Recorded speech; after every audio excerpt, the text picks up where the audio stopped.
Hey, this is Scott with ECRM, and I am with Jack with DuraDry. We are at ECRM's Contract Manufacturing, Packaging, and Logistics program here in Bonita Springs, Florida.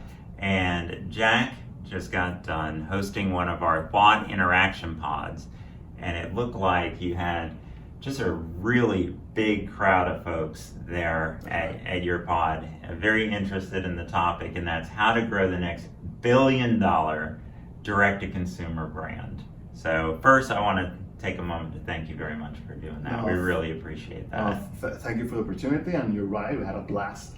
Like, the table was for 10 people, we ended up having like 20 people, chairs all around it. The basic thing for people to understand is that direct-to-consumer is not direct-to-consumer through the e-com channels is not the only channel that you should use. It's just a way to start and basically to have a direct line of communication with the customer and to iterate your brand and basically just find this so-called product market fit, right?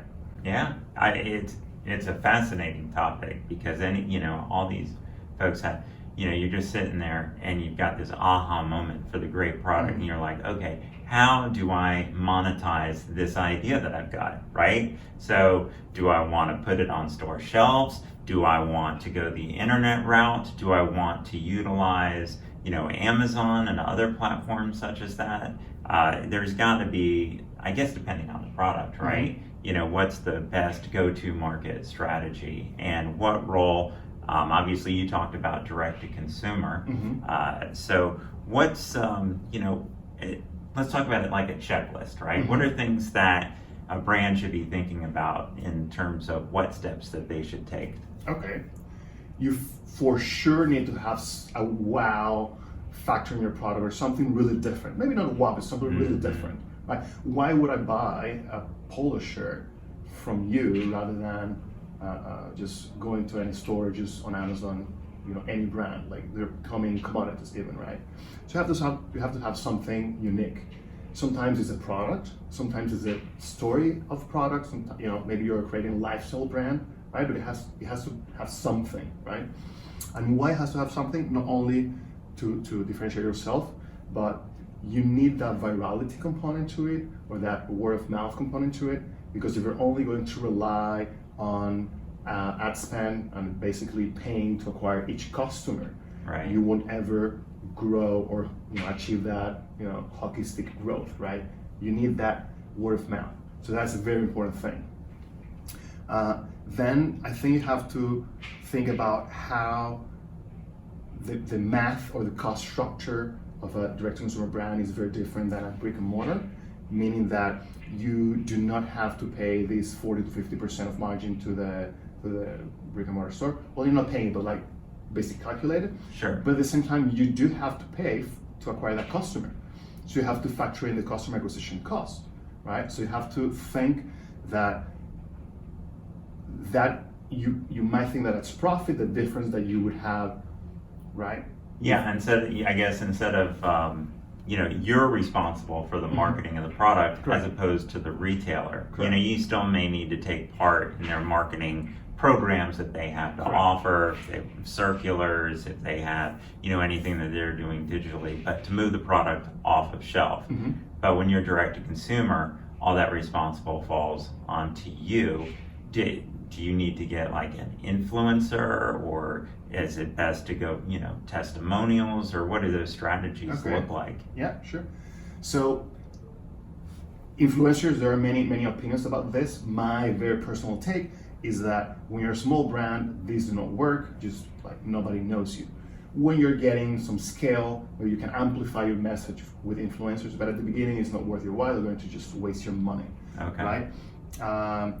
I think that the best approach now is to just slowly build a community, or at least a following on your product, and iterate to improve it, or to find, or to just like what's your ideal consumer telling you that they want, right? To get there, and then you start spending to scale it, right? But I think that's the way of doing it, right? So So you don't need to get an influencer right away. No, no. You need to have, a clear point of differentiation. 100%. Right? Yeah. So it's not just another Me Too product that you've Correct. added maybe a different flavor. You've got to be more than that. Correct. Okay. Correct. All right. Let's talk about Amazon, right? Okay. Obviously, a great way they've got, a platform structure. Yeah. They can sell the products for Yeah. you. You just sort of fit into their box, Correct. right? Yeah. So it sounds pretty good, but what are the challenges or the drawbacks to working with someone such as an Amazon? Okay. This is a huge conversation in the direct-to-consumer industry, right? Because for a new brand, it's very enticing that you can start tomorrow. You put the product there, in FBA, you start as a seller, third-party seller, right? You start advertising and you start getting revenue, right? Which is the lifeblood of a business. Without money coming in, you will die, right? But at the same time, you have to think about the long-term strategy.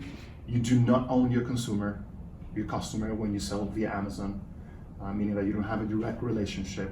You do get reviews, so you get feedback about the product, but at the same time, you don't have a direct channel of communication, which is key when you're thinking about the long-term development of your brand.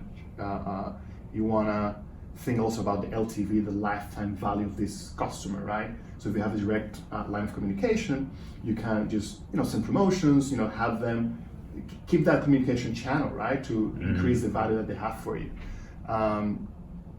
They also, the good part, they manage your logistics. You can start right away. There's much less friction when someone buys on Amazon than on your website. It costs much less to acquire a customer on Amazon than on your website. But at the same time, it's a short-term, more like a short-term view. It's great to generate revenue. It's great to get your brand out there, but long-term is not that good. And I'm going to ask you something, right? That I asked yesterday at the pod. If I have a brand that is selling $1 million a month on Amazon, only Amazon, 100% Amazon, how much would you pay for it? If it's just an Amazon business, what's the multiple for that kind of business? Much less than if you had your own website with your own relationships with a growing community, etc. Gotcha. Yeah. Fascinating. Yeah. What was there anything that came out of your conversation? Anyone that somebody else at the pod brought up that surprised you? That surprised me. This brand, Pacinos, I think these guys are killing it. They really understand the social aspect of how to manage a brand. This guy, Eric, he was a barber, and he bootstrapped his company, literally from scratch, right? They're creating haircut products for men. Yeah. So he is the face. He has a story behind it. You look at his Instagram, the brand Instagram. There's a strong following. They have already like 700K followers, but not only that, they're engaged. So that just so people watching this video get an idea. This made Target call him to get the product into the shops. Really? Yeah. So basically, when you create a brand D2C, just to get an idea, brick and mortar is still 85 to 90% of retail sales. So it's the much bigger pie. So every D2C brand has to think about brick and mortar, and one way to get there is via your social following, your reviews, what you're building, right? Yeah, sure. So I imagine search engine optimization, huge part of that piece. Really, it's one thing to create and have a great product, but then the marketing piece is probably even that much bigger. Yeah, 100%. Yeah. These brick and mortar retailers, they're thinking about, the product has to be good, etc. But they want your community. They want to have your people going to their stores. So for you, it's very important to develop this part of your brand. It's not only about selling product. You also have to create a following, community around it. Yeah. Do you think that the goal of most direct-to-consumer brands is to get on shelf at retail eventually, or Is it, no, this is my business strategy, it works, I don't need to go on shelf? That's a very good point.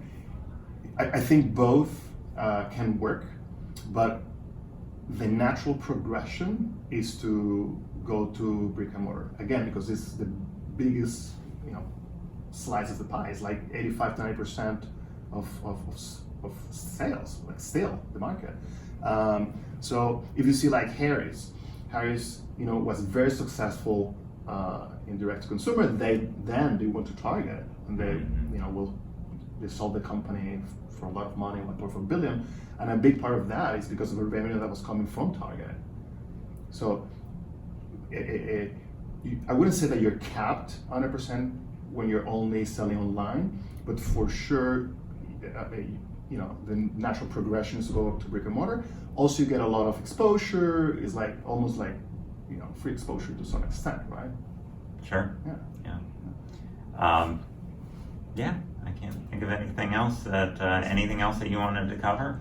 No, I think again, this is something that we could stay here for hours talking about, and everyone is really interested in this because all the incumbents, the Procter and Gamble and the Unilevers of the world, and all the brands they own, right, will have to take us seriously, and I think that's where a big part of the opportunity is, right?